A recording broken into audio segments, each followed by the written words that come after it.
Why were 52 widows listed as benefactors on property deeds they never saw? What is the executor? And why does it choose only the forgotten? Who signed the letters decades after the men were buried? And why does every new widow arrive at exactly 4:12 a.m., winter 1890, Windmouth, Illinois, population 312, 1 church, 2 cemeteries, no records before 1861. The Christian Widow's Mercy Home stood 2 miles outside Windmouth proper, at the edge of the Blackwood pine belt where even deer refused to graze.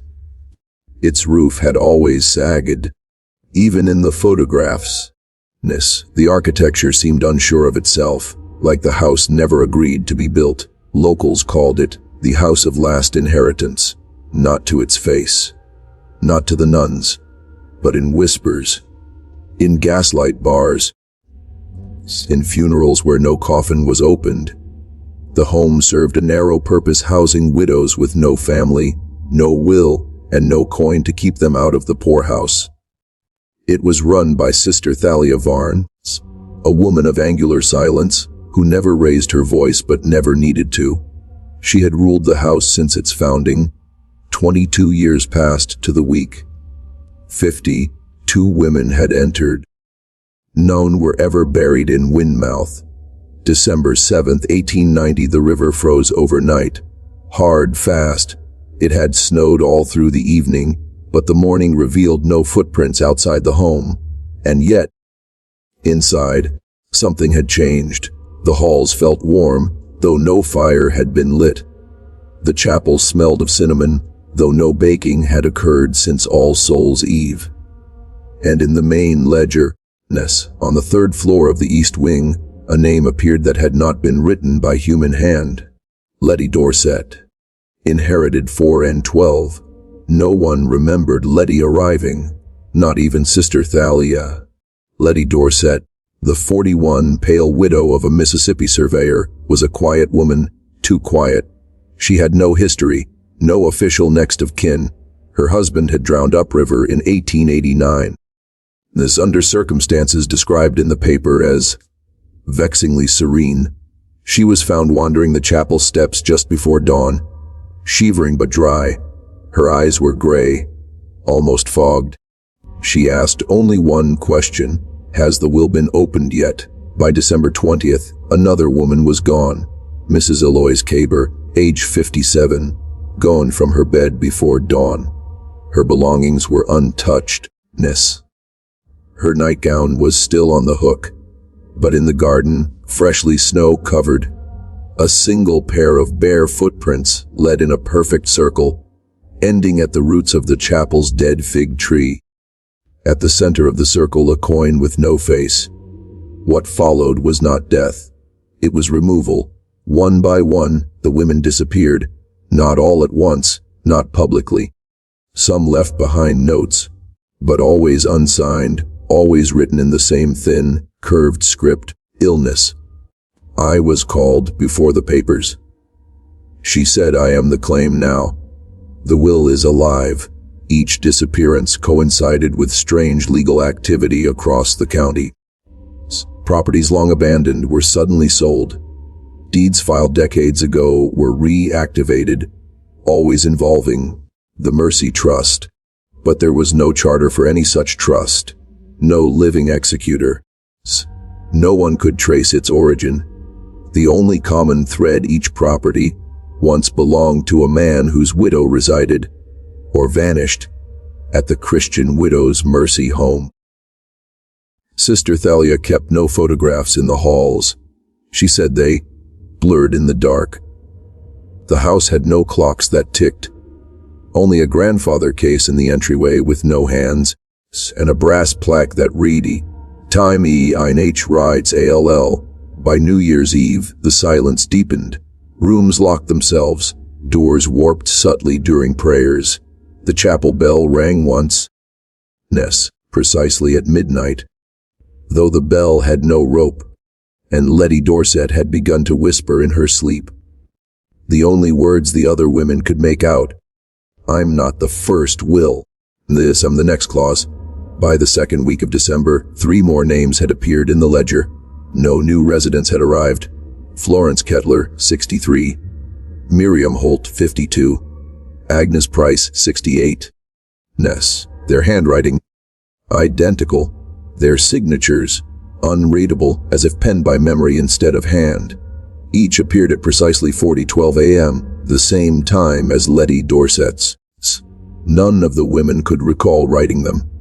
Agnes insisted she hadn't held a pen in over 5 years. Florence was blind. That same week, room 9C in the western wing sealed itself. The key no longer turned in the lock. The window frosted from the inside. No fire lit in that room would stay lit for more than a minute. The bed remained perfectly made each morning. Too perfect. As if untouched. As if preserved. When Sister Thalia entered the room with 2 other nuns, she stood motionless for 12 minutes, then exited without a word. She had aged in the eyes by 2 decades. Letty Dorset had not spoken in 2 days. She had begun to hum instead. A 3-note pattern, descending, rising, descending again, always while alone. Always in front of the blank portraits in the east corridor.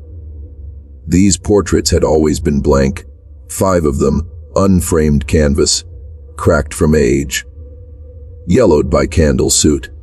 But after Letty hummed, faint impressions appeared on the surface. Eyes, veins, a jawbone outlined in ink that hadn't been brushed. One morning the final canvas filled in completely. It was a woman's face. But none of the widows recognized her. Only Sister Thalia did. She dropped her lantern. For the first time in 22 years, the flame stayed lit after it hit the floor. One by one, the other widows began sleepwalking. They walked in pairs, always counterclockwise around the chapel. At exactly 4:07:12 a.m., the chapel bell began ringing again, once per night. Despite being sealed shut since 1876, on the 5th night, a whisper echoed beneath the chime, "Inherited again." Then, the first body was found. Eloise Caber, presumed vanished, was uncovered beneath the garden's thawing soil, not decayed, not drowned, but embalmed in beeswax. The strange part, her hands were clasped around a rolled deed of sale, marked with a seal from 1910. It was only 1890. New character introduced to Mr. Linus Brannock, traveling estate auditor, sent by the state to inspect the Mercy home after 6 properties filed simultaneous transfer requests to the same unknown benefactor. Age, 38, quirks, hears whispers in empty stairwells, counts steps backwards when climbing, belief that most inheritance frauds are done in grief, not greed, secret, illness. One of the widow names matches a forged signature in his family archive, fear worse than death, that a will can survive its creator, and choose a new one. Brannock arrived in Windmouth on January 3rd. He carried with him a briefcase filled with contracts, a revolver with 5 rounds, and the names of 52 women on a list.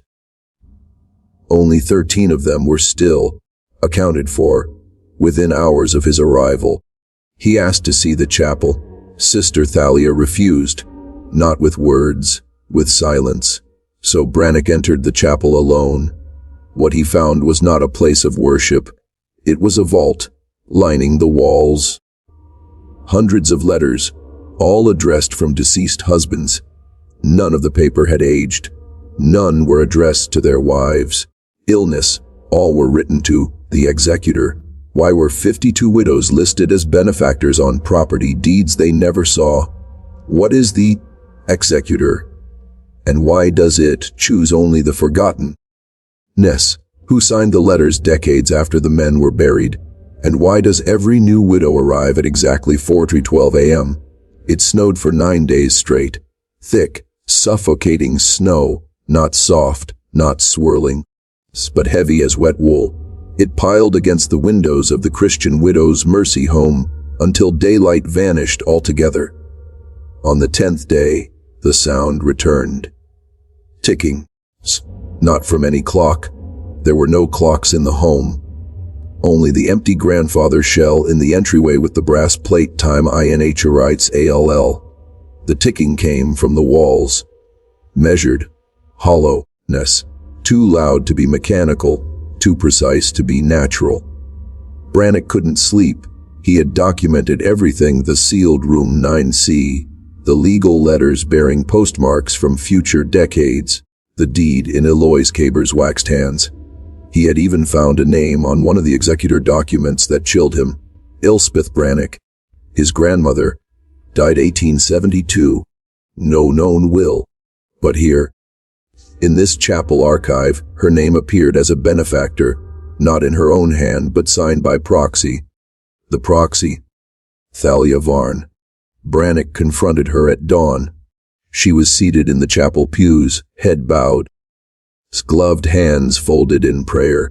The fire behind the altar wasn't lit, but its glow shimmered faintly. "Who are you signing for?" he asked. Thalia didn't raise her head. "Ness. I sign for those who died without rest," she said softly. "And what are you giving them?" She smiled. "Just slightly. Return." That night, a widow screamed. Florence Kettler was found in the east stairwell, her hands raw, fingernails blackened. She had tried to claw her way into the walls. She kept repeating the same phrase, "Ness. There's a room behind the hallway that didn't exist until she called me." Florence was sedated. By morning, she was gone. In her bed, a single envelope. Inside, a marriage certificate. Illness backdated to 1858, but with no husband listed, just her own name and a signature line for witness, executor. The widows had begun changing. They didn't leave their rooms, but they answered questions that hadn't been asked aloud. They knew when Brannick entered the house, though none had seen him. They recited lines from wills filed before they were born, illness, and they all began humming Letty's three-note lullaby. One morning, Brannick stood outside room 9C. It had opened. Inside, no furniture. Only a large oak table with an open book on it, pages turning without wind. He stepped inside. On the walls, portraits, newly hung. Each one a widow, but painted not in oils, not in ink, in ash. As he flipped the book's page, it bore his name. Beneath it, the words, "I inherit nothing but the silence." Brannick fled. He ran down the corridor toward the front door. Each step echoed louder, not from his feet, but from beneath the floorboards. Footsteps following, mismatched. Wet, he threw the door open. Outside, no snow, no trees, just black ground. And in the distance, dozens of women standing still, watching him, wearing burial veils, each of them barefoot. Back inside, Sister Thalia stood at the altar. She spoke with her back turned. "Ness, you're not here to audit," she said. "You were named." Brannick shook his head. "My name isn't." "Not your name," she said. "Your silence. You descended from a man who stole a woman's estate, buried her in unmarked dirt, and forged her will. The inheritance follows blood, not permission." Brannick fell to his knees. The altar flame bloomed, and from the pews the widows began singing. The Mercy Home is no longer accepting new residents. It is accepting names. Your name. Ness, mine. Anyone whose ancestor ever profited from silence. The executor isn't a person. It isn't a signature. It isn't a ghost. It's the inheritance itself, the unfinished story of every forgotten woman. And the will, it writes itself, every night, at exactly 4:12 a.m. The Mercy Home was not built. It was reclaimed. Ness. Before the charity bought the land in 1868, there was already a foundation. No records described what stood there before. No town memory. Just the phrase repeated in an unsigned deed. The property was never vacant, only paused. Brannick unearthed it on the fourth night, beneath the chapel's altar, under loose bricks and layers of wax, a hidden ledger. leather-bound, water damaged, but the ink inside refused to fade. It began in 1811. It listed names, not of widows, of husbands, each one marked cleared, beside each a date, a location, a burial without stone-ness, and at the bottom of every page, in blood-brown ink, inheritance granted. Identity repurposed. Executor. He confronted Thalia again, this time in the garden under moonlight, where snow hadn't fallen in 3 days. "Why's Varn even your name?" he asked. She smiled, thin eyes hollow but bright. "I carry the name for those who cannot. You're not the founder," he said. "You're the custodian?" Thalia nodded. "I am the binding clause." The Mercy Home was not built to protect widows. It was built to store them, their bodies, temporary, their names, transferredness, their legal identities, passed like relics to preserve land wealth, and bloodlines that were never theirs. Every missing widow had become someone else, a new signature, a new clause in someone else's fortune. And every time a woman died without voice or witness, the executor fed. Not on flesh, on meaning. Brannock found the crypt beneath the root cellar. No steps, illness, just earth that softened as he walked forward. The space below was cold but dry, breathless. There, on pedestals of salt and lead, stood 52 wax figures. Faceless, genderless, vaguely humanness. Each one bore a single object at its feet, a wedding ring, a deed, a broken quill, a doll's head, a cracked mirror, all sealed in wax, all perfectly preserved. Brannock reached toward one. It turned to face him, though it had no eyes. Letty Dorset met him in the corridor outside the crypt. She was barefoot. She spoke with Thalia's voice. "This house remembers every woman who signed for someone else. It preserves the silence until a man tries to profit from it." Brannock stepped back. She kept speaking. "You were never here to audit. You were here to complete the clause. Your ancestor made a woman disappear. You are the final page." Back in his room, Brannock found a sealed envelope. He had not placed it there. Inside, a letter in his grandmother's handwriting. "I was told I would be remembered in silence. But the executor speaks for those whose stories were rewritten. As I was not erased, I was repurposed. Your name will hold my story now." That night, Brannock disappeared. Room 120B was empty by dawn.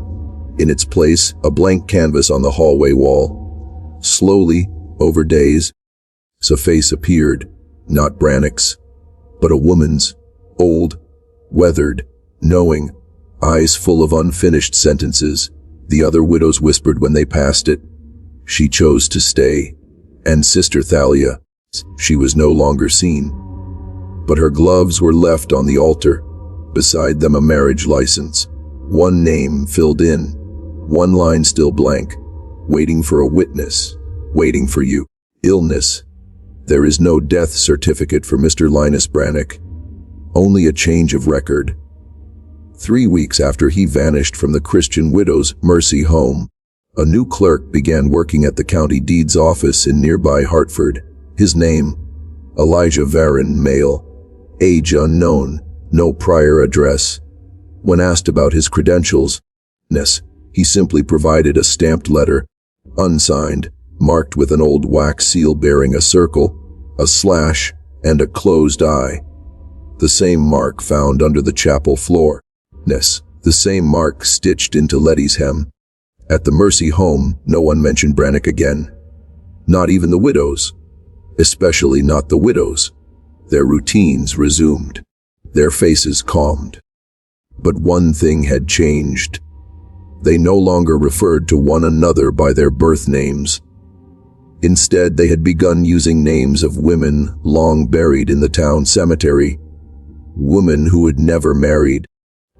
Whose graves bore no epitaph. Widows with no legal claim, no voice. Now they had names again. In the east corridor, the blank canvases were no longer blank. All 5 showed faces, new faces, each one with eyes half shut as if mid-prayer, each with lips poised to speak, but never open, and above them, etched into the wall in new wax, the transfer is sacred. It is not death. It is repurposing. Letty Dorset stopped speaking, but she didn't stop appearing, sometimes in the garden, sometimes in mirrors, sometimes beside new residents, just before they disappeared. The chapel's bell now rang twice nightly, once at 4:07:12 a.m., once at 5:41 a.m. Each chime marked the removal of a name from the ledger and the addition of another to the county's legal registry. But always for a different person. A lawyer here, a midwife there, a land assessor, a probate witness, a parish record keeper, all new, all connected, all previously unnamed women. Some say the executor is a ghost. Others say it's a spirit of the house, a divine accountant. But it is neither. The executor is a concept made flesh, the final protection for those erased from history through silence. It doesn't punish. It transfers. It rewrites who gets remembered. A letter arrived at the Mercy home near the end of February. No stamp, no sender. Inside a photograph, silver bleached, blurred at the edges. In it a man wearing Brannock's coat, seated behind a county clerk's desk, eyes downcast, hands writing. Beside him a woman in black, no face, only a veil, but the note beneath the photo read, "Property reclaimed, name reassigned. Witness present. Executor somewhere far from Windmouth in a dusty courthouse file drawer. A new name appeared on an old estate. Miriam Holt. As administered by Elijah Varon. Miriam had died a month ago. She now owned 87 acres of farmland in a town she'd never seen, and her signature was perfect. The Mercy home still stands. Its walls don't decay, its portraits update, its chapel burns without firewood, and its ledger continues to fill itself, each name added with a whisper, each signature formed by memory, not hand. Visitors don't come anymore, but letters arrive, signed by women long thought gone, delivered by hands no one sees, stamped by seals that history forgot. The executor is not seeking revenge. It's seeking balance, the voice of the erased, carried forward by those whose names once had no meaning. The Mercy home has no basement, but there is a room beneath the ledger hall. No stairs lead to it. No map mentions it. It can only be found when your name is already written inside. On the last morning of winter, Sister Eliane, the youngest nun of the order, vanished from her bed. She had joined the Mercy home only 6 months prior, sent as a quiet novitiate to observe the silence. She was never a widow, but her mother was, and her mother had once written a letter to the Mercy home and never received a reply. The other nuns found Eliane's shoes outside the chapel door, perfectly placed, side by side. Inside the chapel, illness. Nothing stirred until the hour of 4:12 a.m. At that moment a trapdoor appeared beneath the altar. Not physically. On the blueprint, the original floor plan of the Mercy home, long believed lost, was found folded behind the mirror in the east hallway. The chapel's stone floor bore no sign of it, but the plan showed a room beneath. It was labeled only Transfer Registry. Sister Thalia had once said, "Some truths are bound by silence, others by signature." That night, as a new storm rolled in, the widows gathered in the chapel. Not summoned, illness not called, they simply arrived. One by one, they entered, some barefoot, some in veils, all silent. At exactly 40:12, the altar light flared. The floor did not open, but the air changed. And then, without word, without wind, Letty Dorset stepped forward, her hands a book, bound in dark cloth, locked by wax. She knelt before the altar, set the book on the stone, and said, "Nis." For the first time in weeks, she refused her claws. The widows gasped. Some wept. Some simply bowed their heads. Letty opened the book. It had no written pages, only names, as etched into the paper as if by heat. Each name faded slightly, unless spoken aloud, and when spoken the page blood, ink, wax, memory. It was hard to tell. Her name was Ada Murrell. She entered the Mercy home in 1877. She vanished 6 weeks later, presumed lost to the snow. But her name was never removed from the legal roll, and her estate was never claimed. Because Ada did not sign, she burned her claws. That's when the house changed. A wing folded in on itself. The portraits on the western wall blurred. The chapel candles extinguished in unison. And the book of transfer closed, sealing Ada's name in fresh wax. A ripple moved through the floor. Not an earthquake, not a creak. A shift, a rebalancing. Outside, the snow stopped. The trees straightened. A letter arrived at the Mercy home from the city. It bore a court stamp dated March 11, 1891. The letter read, "To the Executor of Record. The name Ada Murrell has been declared unrecoverable. Her estate will revert to public trust. Signature unknown. Witness E. Varin." Inside the chapel, Letty Dorset smiled, and then wept, because for the first time in 22 years a name had been let go. No transfer, no proxy, no haunting, just freedom. The book of transfer remains sealed now, but the Mercy home still stands, waiting, not to punish, but not to balance. Because every silence will be heard, every erased name will be rewritten, unless you choose not to sign. The Mercy home was never meant to be charitable. It was designed to be legible, a place where erased lives could be read back into record, not through memory, through ownership, through inheritance. And at the center of this system was a doctrine, written in 1799, signed only once, bound in black oilskin, inked in ground bone and ash. It was called the proxy doctrine of beneficial reassignment, to reclaim what the living failed to witness. The doctrine's author was a woman named Verity Fenn, born in Massachusetts, later exiled for unlawful religious transcription. She had served as a midwife and a legal scribe, unqualified in both. When her husband died, his land passed not to her, but to his cousin's church. The law did not recognize widows with no sons. She was left with nothing, so she did what she had always done. She rewrote the rules. Verity compiled every burial, every unpaid dowry, every land deed reassigned to male cousins and parish elders, and turned them into legal counterweight. The proxy doctrine declared that inheritance need not be passed through blood, but through witness. Illness, that memory of a woman's suffering, could serve as lawful standing. That erasure by silence was grounds for claim, and that when no family came forward, the name itself could become property. Not the person. The name a signature, not as proof, but as currency. The doctrine was banned in 1802. All known copies destroyed, but one remained, carried west, carried in silence. Illness bound into the wall of a church, turned orphanage that would one day become the Christian widow's Mercy home. Sister Thalia Varn, the first custodian, was not a nun by vow. She was a lawyer by exile. She carried Verity's bloodline, not by family, but by inheritance. Her signature matched Verity's curl for curl. She called herself, not Thalia, in her notes, but simply V. In the hidden room beneath the chapel known now as the transfer registry, the proxy doctrine was found again, rewritten by new hands. But the language had changed.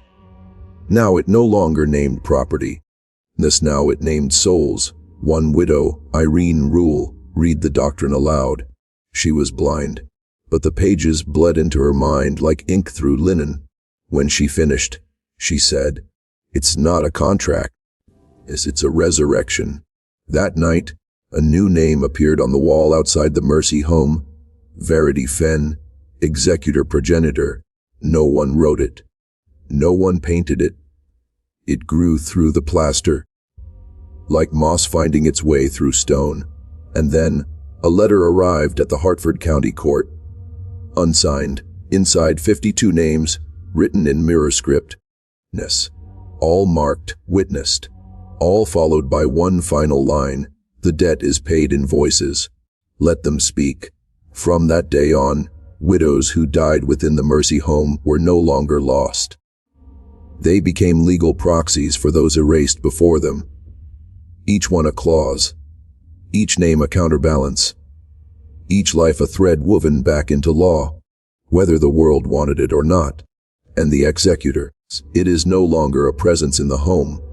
It has become the home itself. The walls, the ledger, the canvas, the crypt, they all speak now, only in silence, only at 4:12 a.m. There were only ever meant to be 52 clauses, 52 widows, 52 lost names restored, 52 legal inheritances passed quietly through rewritten records. But on April 23rd, a new name appeared. It didn't match any resident. It wasn't in the ledger. It wasn't on the Mercy home's guest book, the census, or the county's widow registry. Yet there it was, etched into the chapel floor. Just behind the altar. A single name, Clara Naveen, refused. The wood around her name warped overnight. The pews splintered. Every portrait in the east corridor blurred. And then cracked. And the book of transfer, sealed since Ada Murrell's clause was freed, began to hiss. Not open, not glow, hiss, as if it resented the ink already dried. Clara Naveen had arrived at the Mercy home unannounced. Midnight, April 19th. She wore no shoes, no veil, only a green wool cloak and a letter pinned to her collar. "I do not want his name. I do not want his home. I do not want his silence. I will not sign." She was taken in, given a room, fed broth, dressed in linen. She refused it all, slept on the floor, drank rainwater, spoke only once. "You cannot inherit what was stolen from you." The widows began to murmur, not against her. With her, they gathered outside her door in silence, heads bowed. No prayers, no questions, only acknowledgement. As if Clara was saying something they'd always known, but had never dared to speak aloud. That night, the chapel bell didn't ring. For the first time in 22 years, 4:12 a.m. came and went in total silence. Sister Eliane found her own name burning on the pages of the book of transfer. She tried to tear it out. The page bled onto her fingers. The ink seeped under her skin. She was not erased, only repurposed. But Clara, her name wouldn't write. The ink slid off the page. The wax wouldn't hold it. Even the ledger hissed when the pen neared it. Clara was taken to the altar, not by force. She walked barefoot, hands clean, expression unreadable. She stood before the house, before the executor, and said, "You are not a god. You are a ledger built from guilt. And I do not belong to your debt." The fire in the chapel snuffed. Every window blackened. And then the house spoke, not with words, not with sound, but with weight. Every breath in the room stopped for 7 seconds. Even the walls seemed to hold still. And then a page fell from the book. Blank, untouched, unburned. It landed at Clara's feet. She didn't pick it up. Illness. She stepped over it. By morning, the chapel was empty. So was Clara's room. No letter, no shoes, no signature, only a note scratched into the doorframe with bone or nail. Clause 53. Rejected. Later, when the county clerk reviewed the Mercy home's documents, he found a new deed. Property transfer, signed by no one, assigned to no one, filed under. A state of silence, closed without claim. The widows stopped humming. The candles stopped flickering. And the book of transfer for the first time began to curl at the edges. Aged, illness, like something no longer in use. Some say Clara walked out into the woods and never stopped walking. Others say the house could not contain her name, and so it forgot her. But one widow whispered, as she packed her few things and prepared to leave. Clara didn't reject the house. She reminded it, we were never supposed to be here. After Clara Nevine vanished, the house began to forget. At first, it was small, room numbers reversed, prayer books lost their ink, mirrors stopped reflecting anything but wall. But by the first week of May, the ledger blanked. Completely. The names vanished. Every clause gone. The book of transfer sealed itself in wax that could not be cut, melted, or burned. No more additions. No more balance. The executor had gone silent. One widow, Sylvia Grin, awoke with no memory of her own name. She held a rosary that belonged to someone else. Her hands were folded as if in prayer, but her lips moved in legal jargon. I, the undersigned, bear witness to the unnamed clause. She repeated it over and over. When Sister Ilian tried to rouse her, Sylvia simply said, if the book won't carry us, we will have to carry each other. Outside, the world began to bleed into the mercy home. Not blood, records. Loose papers flooded the East Garden one morning. Birth certificates, illegible wills.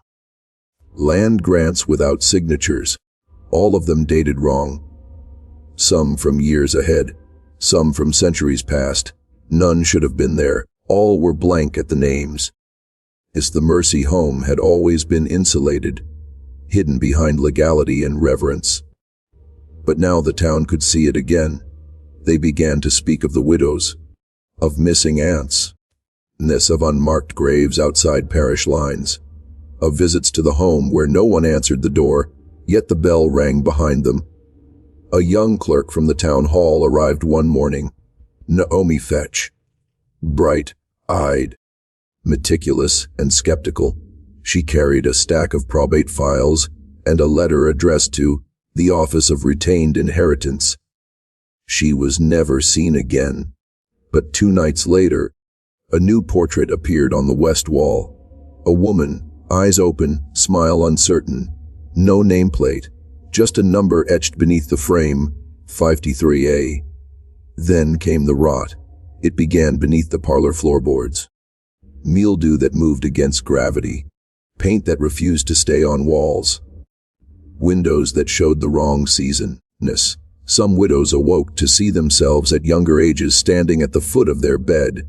Not spirits, not echoes, just moments misplaced. With no ledger, no book, and no transfer protocol. Illness. The mercy home turned inward.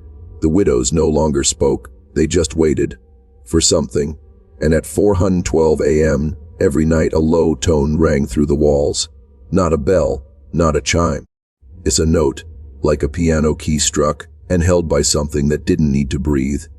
Sister Ilian recorded the sound, played it backwards. It formed a word. Revoke. One widow, Esther Bell, awoke with ink running from her mouth. Not black, sepia. It formed her name on the pillow, and when she touched it, it dissolved. Her hands vanished with it. By morning, only her shawl remained, pinned with a blank wax seal. Then, finally, the chapel doors split. A new corridor appeared, one no one had seen before, carved into the wall above it. Record without witness is blasphemy. The corridor led down, not into earth, into memory, the walls lined with frames, each holding not photographs, but identities, birth names, maiden names, nicknames never uttered aloud. Some were scrawled, some typed, some burned, and at the very end a mirror, cracked, covered in dust, and above it 3 words scratched into the glass, your name, too. The corridor beneath the chapel was never on any blueprint. It wasn't built. It wasn't carved. It remembered itself. Each wall was lined with frames. Not photos, not paintings, just names. Suspended behind cracked glass, no titles, no dates, just the names of women. Some long and old-fashioned, some short and childlike, some burned halfway through. And as each widow passed them in silence, a strange thing happened. One name always whispered back, not aloud. Inside them, at the far end, stood the mirror, 6 feet high, beveled, cracked, covered in dust thick as wax, etched into the surface. Your name, too. No one could remember where the mirror came from. But every widow who stood before it saw something different. Not themselves, not even their past. They saw the name they were never allowed to say, the one that had been taken in marriage, in death, in silence. Sister Iliane approached it first.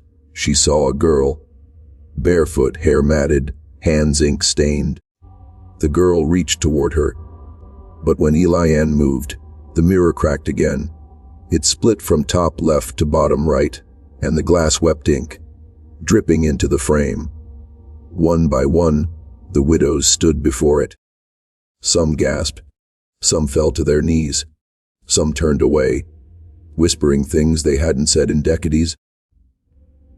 I never wanted the house. He died before the will was changed. I was just supposed to sign for the harvest. Then came Letty Dorset. She did not approach. She stood across from the mirror and said, "This is not memory. This is proof." The mirror cracked a third time. A long horizontal fissure, as if dividing truth from belief. In the morning, as the corridor was gone, only the mirror remained, now propped upright in the chapel. A cloth covered it, but its cracks bled through. One widow tried to cover the words, "Your name, too," with candle wax. By evening, the wax had flaked off, leaving the message brighter than before, glowing slightly in the dusk. Then the letters came, over a dozen, delivered to the Mercy home in one night. No stamps, no return address. Each envelope held a single photograph. A portrait of one of the missing widows, seen in modern settings, one teaching children in an unfamiliar classroom, one tending a field with strange crops, one standing at the front of a courtroom, hands raised to testify. Their names had returned, somewhere, somehow, in new identities, but back at the Mercy home. Each time a letter was opened, a mirror cracked. Not just the one in the chapel. Every mirror in the house. From the hand mirrors to the hallway glass. Each fracture followed the same pattern. A triangle, a spiral, a slash, the mark of the Executor. Only now it wasn't forming to bind, it was forming to release. That night, a new sound filled the Mercy home, not the 4:12 bell, not the humming, this time laughter. Children's laughter, but none lived in the home. It came from the walls, the pipes, the fireplaces, and in the center of the parlor, someone left a note. They remember us. The inheritance is reversed. By dawn, 5 more widows had left. Not vanished, walked away. Their names no longer whispered in the halls. Their portraits blank again. Their rooms cold but clean. And the chapel mirror, whole, for the first time since the home was founded. What does it mean when a house, built to remember, forgets itself? The Mercy home had no rules for what to do when a widow left. There were protocols for arrivals, for funerals, for disappearances, but none for walking out through the front door. And now 5 had. Not stolen away in the night, not consumed by ritual. They simply left. Shoes on, coats buttoned, eyes clear, as if they remembered where they'd come from. The home responded violently, not with force, but with rejection. The walls began to blister, not rot, not fire, just a peeling away, Layers of old wallpaper dissolved to reveal words written beneath. Thousands of them. Names. All women. All names crossed out. And then written again. But this time, Ness, not signed by the executor, signed by themselves. One wall bore a phrase repeated over and over. I revoke. I revoke. I revoke. A mural. The chapel mirror no longer cracked. Instead, as it reflected what hadn't happened yet. One widow saw herself speaking to a courtroom. Another saw her hand signing a deed in a name she never knew was hers. One mirror showed an empty chair, as if it waited for someone to sit, and in its reflection, the entire home stood reversed, backwards. But clean. The town took notice. Windmouth's records began to shift. Graves bore new stones.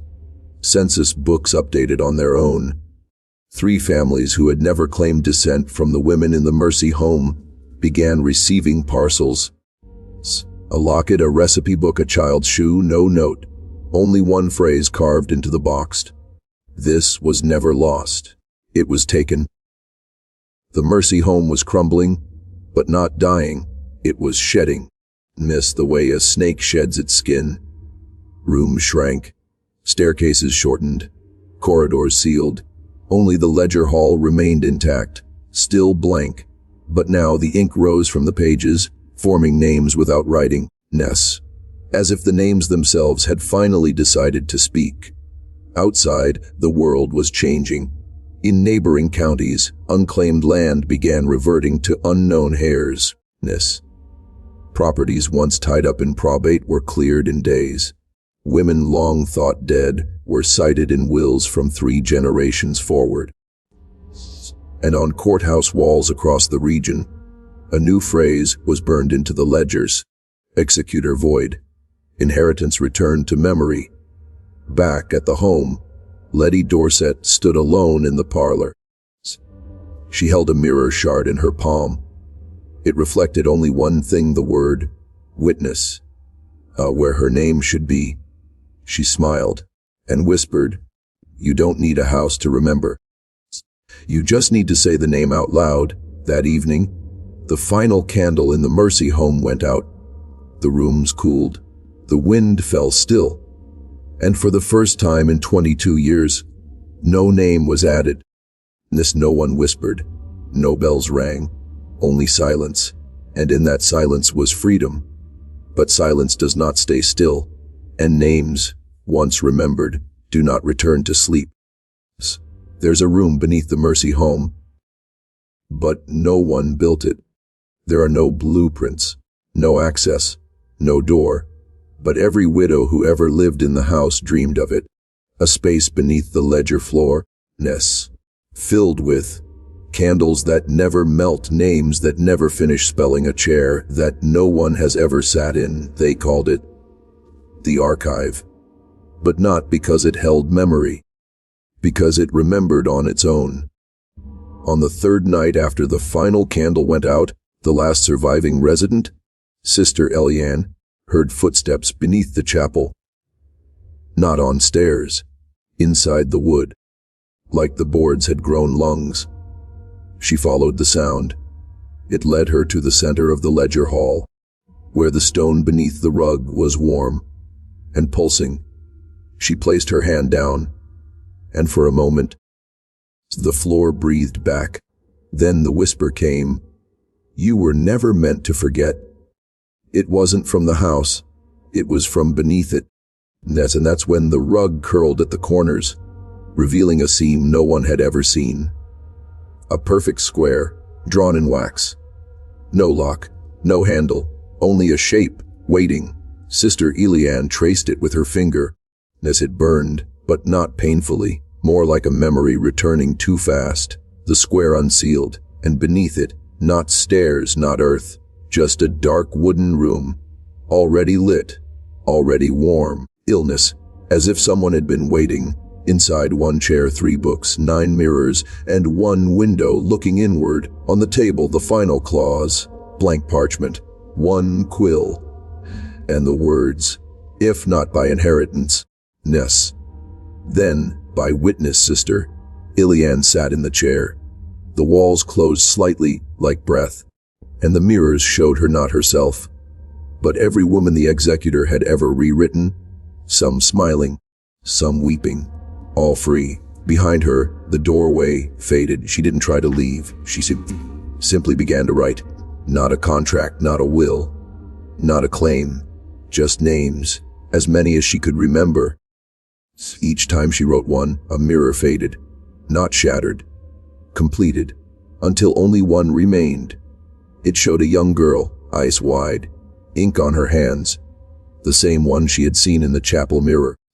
The room did not vanish, but it closed, and the house above it, the Mercy home, finally collapsed, not in fire, not in decay, just folded inward, like a contract fulfilled.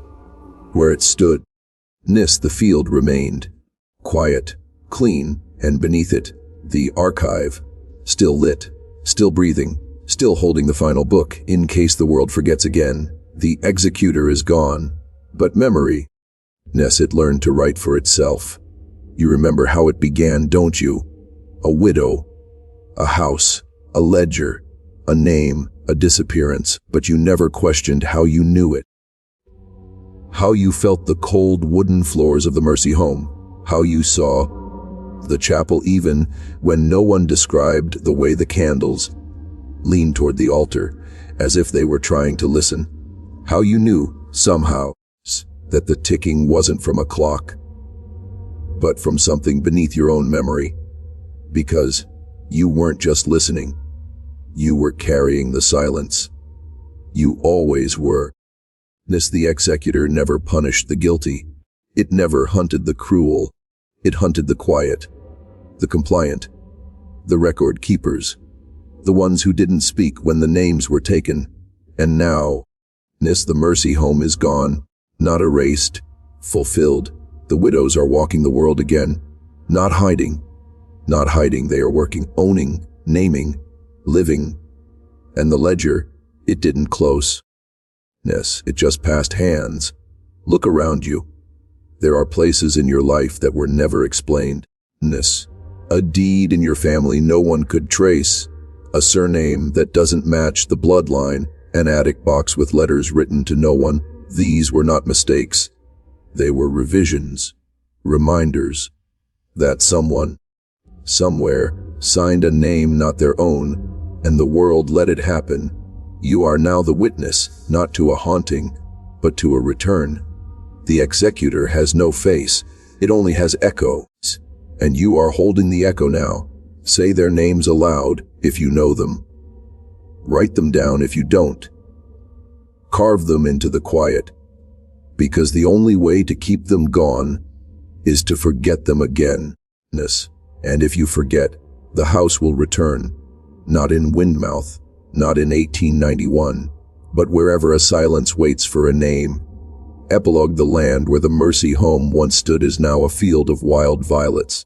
Nothing grows there in straight lines, but every spring 52 flowers bloom before the rest, and one never opens.